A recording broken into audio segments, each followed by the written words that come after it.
അണ്ണാമലയെ Tamil Nadu BJP അധ്യക്ഷ സ്ഥാനത്ത് നിന്ന് മാറ്റിയത് വെറുതെയായോ? കാരണം എടപ്പാടി പറയുന്നു അമിത്ഷാ മുൻകൈ എടുത്ത് നടത്തിയ ഒരു മുന്നണി ആണ് ഇപ്പം NDA മുന്നണി അവിടെ. പക്ഷേ അധികാരത്തിൽ കിട്ടിയാൽ BJP ഒന്നുമില്ല, BJPയുടെ സർക്കാർ ഉണ്ടാക്കാൻ ഞങ്ങൾ എന്താ മണ്ടന്മാരാണ്, ഞങ്ങൾ ഒറ്റയ്ക്ക് സർക്കാർ ഉണ്ടാക്കുന്നു.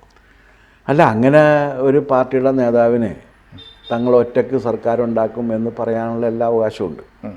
അത് മുന്നണിയല്ലേ, മുന്നണിയായിട്ടിരിക്കുമ്പോൾ അതെ, ഇത് ഒരു മുന്നണിയിൽ നിൽക്കുമ്പോഴും പറയാൻ ഞങ്ങൾക്ക് അത്രയും ശക്തിയുണ്ട്, അതുകൊണ്ട് ഞങ്ങൾ ഒറ്റയ്ക്ക് തന്നെ മത്സരിച്ച് BJPയുടെ കൂടെ ചേർന്ന് സർക്കാർ ഉണ്ടാക്കാൻ ഞങ്ങൾ വിഡ്ഢികളാണോ എന്ന് ചോദിക്കുമ്പോൾ BJP അവമാനിക്കലല്ലേ? അത് തീർച്ചയായിട്ടും BJP അവമാനിക്കൽ തന്നെയാണ്, അതിലൊരു സംശയമില്ല.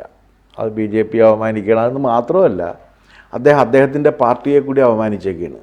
ഇത് രണ്ടാമത്തെ പ്രാവശ്യമാണ് സാർ. ആദ്യമേ എടപ്പാടി ഇത് പറഞ്ഞു, അപ്പോഴേക്ക് അണ്ണാമലൈ പറഞ്ഞു അതൊക്കെ അമിത്ഷാ തീരുമാനിക്കും, അമിത്ഷാ ബന്ധപ്പെട്ടിട്ടാണ് ഈ മുന്നണി ഉണ്ടാക്കിയത്, അത് അമിത്ഷായാണ് അത് അക്കാര്യത്തിൽ അവസാന വാക്കെന്ന് പറഞ്ഞു. അതിനുള്ള മറുപടിയാണ് ഇപ്പോൾ പറഞ്ഞിരിക്കുന്നത്, BJPയുടെ സർക്കാർ ഉണ്ടാക്കാൻ ഞങ്ങൾ വിഡ്ഢികളല്ല. അല്ല, ഒരു കാര്യമുള്ളതെന്ന് വെച്ചാൽ NDA മുന്നണി ഉണ്ടാക്കി നിലനിർത്തുന്നതിന് വേണ്ടി ഒരുപാട് വിട്ടുവീഴ്ച ചെയ്യുന്ന ഒരു വലിയ പാർട്ടിയാണ് ഭാരതീയ ജനതാ പാർട്ടി. അണ്ണാമലയെ പോലും കുരുതി കൊടുത്തു. അല്ല, കുരുതി കൊടുത്തല്ല, അണ്ണാമലയ്ക്ക് വേറെ ഇതുണ്ട്. അണ്ണാമല ഒരു ടേമിൽ കഴിഞ്ഞിട്ട് എല്ലാവരെയും മാറ്റിയില്ലേ, സുരേന്ദ്രനെ മാറ്റി. പക്ഷേ തമിഴ്നാട്ടിൽ ഒരുപാട് പേര് അങ്ങനെ പറയുന്നുണ്ട്. അല്ല, അങ്ങനെ ഇപ്പോൾ പോകുമ്പോൾ ഒരാളെ മാറ്റുന്ന സമയത്ത് ആ മാറ്റുന്നതിനുള്ള കാരണങ്ങൾ കാണും. ആ കാരണങ്ങളോട് വിയോജിക്കുന്നവർ സ്വാഭാവികമായിട്ട് കാണും, എല്ലാ പാർട്ടിയിലും കാണും, ഒരു പാർട്ടിയിലും. അണ്ണാമല ഉണ്ടായിരുന്നപ്പോൾ അവിടെ പാർട്ടിക്ക് വല്ലാത്തൊരു മൊമെൻറ്റം ഉണ്ടായിരുന്നു. അല്ല, അവിടെ പാർട്ടി ഇങ്ങനെ വന്നിരുന്നു, പക്ഷേ എന്നിട്ടും നമുക്ക് ആ മൊമെൻറ്റത്തിനനുസരിച്ചുള്ളൊരു വോട്ട് ഉണ്ടാക്കിയെടുക്കാനായിട്ട് നമുക്ക് കഴിഞ്ഞില്ല. പിന്നെ അത് മാത്രവുമല്ല, ഈ ഒറ്റക്ക് മത്സരിക്കുന്നതിനേക്കാൾ അവിടെ സീറ്റ് കിട്ടാനും രാഷ്ട്രീയ ശക്തിയായിട്ട് മാറാനും നല്ലത് മുന്നണിയായിട്ട് മത്സരിക്കുക എന്നുള്ളതാണ്. DMK പോലും മുന്നണിയാണല്ലോ. അതെ, DMKയും മുന്നണിയായിരുന്നു. MGRൻ്റെ കാലം മുതൽ ഇതുണ്ട്. അന്ന് കോൺഗ്രസുമായിട്ടായിരുന്നു സഖ്യം. അതിലെങ്ങനെയാണെന്ന് വെച്ച് കഴിഞ്ഞാൽ സ്റ്റേറ്റ് MGRനും വിട്ടുകൊടുക്കും, കേന്ദ്രത്തിലേക്കുള്ള MP മുഴുവനും കോൺഗ്രസിനും കൊടുക്കും എന്നുള്ളതായിരുന്നു. ആ ഒരു സിസ്റ്റം വന്നതോടുകൂടിയാണ് അവിടെ നേട്ടം ഉണ്ടായത്. ADMKക്കും കോട്ടം സംഭവിച്ചത് കോൺഗ്രസിനുമായിരുന്നു. കോൺഗ്രസ് അവിടെ തകർന്ന് തരിപ്പണമായി പോകാനുള്ള കാരണങ്ങളിൽ ഒന്ന് അതുകൂടിയായിരുന്നു. ആ ഫോർമുലയാണ്. അതിനേക്കാൾ മുൻപ് വേറൊന്നുണ്ടായിരുന്നു. അതെന്താണെന്ന് വെച്ചാൽ തമിഴ്നാട് കണ്ടിട്ടുള്ളതെന്നല്ല, ഇന്ത്യ കണ്ടേക്കണ ഏറ്റവും ആദർശ സമ്പന്നനായ ഒരു മുഖ്യമന്ത്രി എന്ന് പറയാവുന്ന ഒരാളേ ഉള്ളൂ, അത് കാമരാജ് നാടാരാണ്. കാരണം മുഖ്യമന്ത്രിയായിട്ട് അദ്ദേഹം നാട് ഭരിക്കുന്ന കാലത്തും ആ കുഗ്രാമത്തിലൊരു കുടിലാണ് അയാളുടെ അമ്മ താമസിച്ചുകൊണ്ടിരുന്നത്. അപ്പോൾ PWDക്കാർ, പബ്ലിക് ഹെൽത്ത് ഡിപ്പാർട്ട്മെൻറ്റുകാർ അങ്ങോട്ടൊരു ടാപ്പ് ഇട്ട് കൊടുക്കാൻ തീരുമാനിച്ചു. വെള്ളം ഈ പാവം സ്ത്രീ നടന്നാണ് പോയി കൊണ്ടുവരുന്നത്. അപ്പോൾ ഈ ഫയൽ കണ്ടപ്പോഴേക്കും ഇദ്ദേഹം പറഞ്ഞു, തമിഴ്നാട്ടിലുള്ള എല്ലാ സ്ത്രീകൾക്കും അവരുടെ വീടിൻ്റെ ചുറ്റുവട്ടത്ത് പൈപ്പ് കിട്ടിയിട്ട് മതി എൻ്റെ അമ്മയ്ക്ക് സൗകര്യം. അതാണ് കാമരാജ്. പിന്നെ ദരിദ്രനായി ജനിച്ച് അധികാരത്തിൻ്റെ എല്ലാ സോപാനങ്ങളിലിരുന്ന് അന്നത്തെ കോൺഗ്രസിൻ്റെ പ്രസിഡൻ്റായിട്ടിരുന്ന് എല്ലാം കഴിഞ്ഞ് തിരിച്ചു വന്ന് ദരിദ്രനായി മരിക്കാൻ ഒരു മടിയും ഇല്ലാതിരുന്ന ആളുടെ പേരാണ് കാമരാജ്. ആ കാമരാജിനെയാണ് ഞാനൊരു ആദർശ സമ്പന്നനായ മുഖ്യമന്ത്രിയായിട്ട് കാണുന്നത്. കാരണം രാഷ്ട്രീയ അധികാരം വ്യക്തിപരമായ താല്പര്യത്തിന് വേണ്ടിയും വ്യക്തിപരമായ നേട്ടത്തിന് വേണ്ടിയും ഉപയോഗിക്കാതിരുന്ന ആളാണ് കാമരാജ്. അതൊരു വലിയ സംഭവം തന്നെയാണ്. ആ കാമരാജ് നാടാറിനെ തട്ടുന്നത് ഇന്ദിരാഗാന്ധിയാണ്.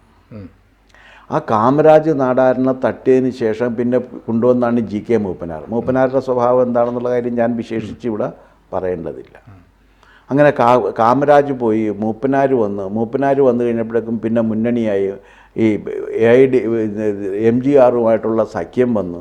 ആ സഖ്യത്തിൽ എന്താണെന്ന് വെച്ച് കഴിഞ്ഞാൽ പാർലമെൻറ്റ് സീറ്റ് മുഴുവനും കോൺഗ്രസിനും അസംബ്ലി സീറ്റ് മുഴുവനും MGRനും കൊടുത്തുകൊണ്ട് അങ്ങനെ അവിടെ ഒരു ഇത് വന്നപ്പോഴേക്കും സ്വാഭാവികമായിട്ട് എന്താണെന്ന് വെച്ചാൽ ഈ അവിടുത്തെ സാധാരണക്കാരുടെ ഇടയിൽ നിന്ന് കോൺഗ്രസ് അകന്നു പോവുകയും കോൺഗ്രസ് നശിച്ചു പോവുകയാണ് ഉണ്ടായത്.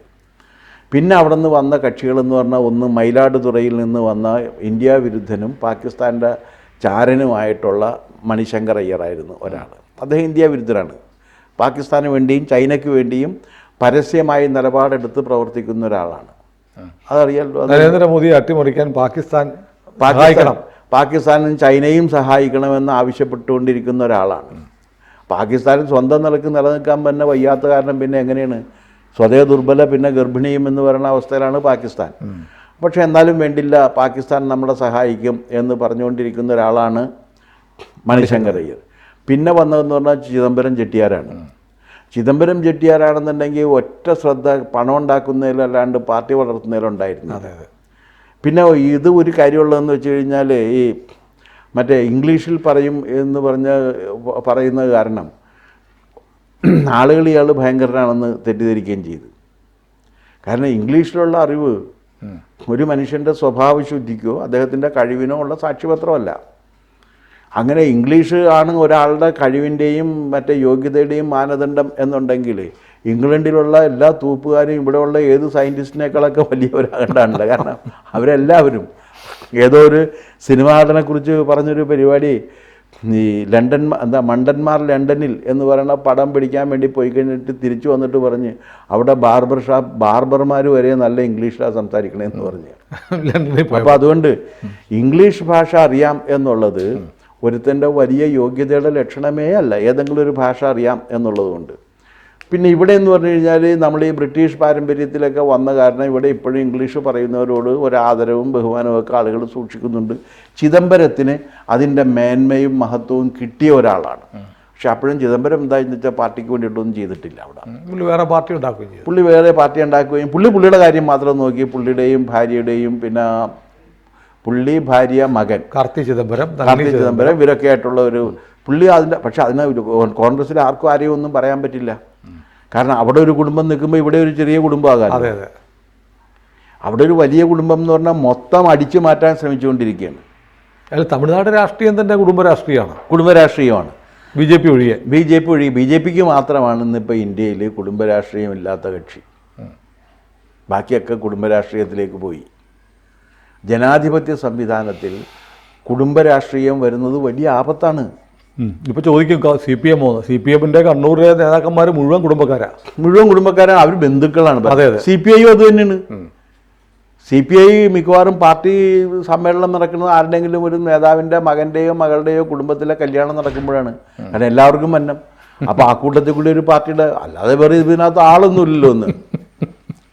സി പി ഐയിലല്ലാതെ ഇപ്പോൾ സി പി ഐ പ്രമേയം പാസ്സാക്കി എന്ന് പറഞ്ഞിട്ട് ആരെന്താണ് ഈ പറയുന്നത്? 1% വോട്ടില്ലാത്തൊരു പാർട്ടി ഒരു പ്രമേയം പാസ്സാക്കിയിട്ട് വെല്ലുവിളിച്ചു കഴിഞ്ഞാൽ അത് കേരളത്തിലെ മാധ്യമങ്ങൾ വലിയ രീതിയിൽ കൊടുക്കും എന്നല്ലാണ്ട് വേറെ ലോകത്താരെങ്കിലും ശ്രദ്ധിക്കുക. ഇപ്പോൾ ട്രംപിനെ നിലക്ക് നിർത്തണം എന്ന് ബിനോയ് വിശ്വം പ്രസംഗിച്ചു കഴിഞ്ഞാൽ ഇവിടെ വലിയ വാർത്തയാണ്. അമേരിക്കയിൽ ഇത് ആരും അറിയില്ലല്ലോ. നിലക്ക് നിർത്തണമെന്ന് പറഞ്ഞാൽ പിന്നെ താക്കീത് കൊടുക്കുകയാണ്. അപ്പോൾ ആ രീതിയിലുള്ളൊരു സംഗതിയാണ് വന്നേക്കുന്നത്. ഇവരൊക്കെ കുടുംബാധിപത്യത്തിലേക്ക് തന്നെയാണ് വന്നത്. കുടുംബാധിപത്യത്തിലേക്ക് തന്നെയാണല്ലോ ഭർത്താവും ഭാര്യയും പോളിറ്റ് ബ്യൂറോയിൽ ഇരിക്കുന്നത്. പക്ഷേ എൻ്റെ ഒരു സംശയം സാർ, അതായത് ഇപ്പോൾ ഈ ADMK ആയിട്ട് BJP മുന്നണി ഉണ്ടാക്കുന്നു, NDA വീണ്ടും അവിടെ പുനഃസംഘടിപ്പിക്കപ്പെടുന്നു. വല്ലാത്തൊരു ആവേശത്തോടെ തൊട്ടടുത്ത് തെരഞ്ഞെടുപ്പിലേക്ക് വലിയ ദൂരമില്ല. ആ തെരഞ്ഞെടുപ്പിന് ഒരുമിച്ച് നിൽക്കാൻ തയ്യാറാവുമ്പോൾ പ്രധാന ഘടകകക്ഷി കൂടെയുള്ള ഘടകകക്ഷിയെ, ഇന്ത്യ ഭരിക്കുന്ന പാർട്ടിയെ ഇങ്ങനെ അപമതിക്കുന്ന തരത്തിലുള്ള ഒരു മെസ്സേജ് കൊടുത്താൽ വലിയ അന്തഛിദ്രം ഉണ്ടാവില്ലേ അണികൾക്കിടയിൽ?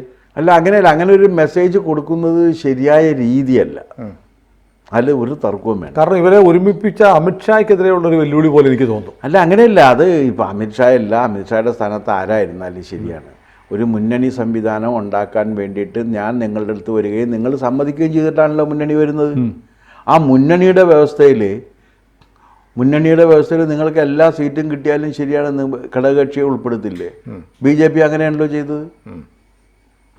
ഇതിന് മുൻപുള്ള 2 ഗവൺമെൻറ്റിലും BJPക്ക് ഒറ്റക്ക് ഭൂരിപക്ഷം ഉണ്ടായിരുന്നില്ലേ? കേന്ദ്ര ഗവൺമെൻറ്റിൽ എല്ലാവരും ഉൾപ്പെടുത്തിയില്ലേ? എല്ലാവർക്കും സ്ഥാനമാനങ്ങൾ കൊടുത്തില്ല.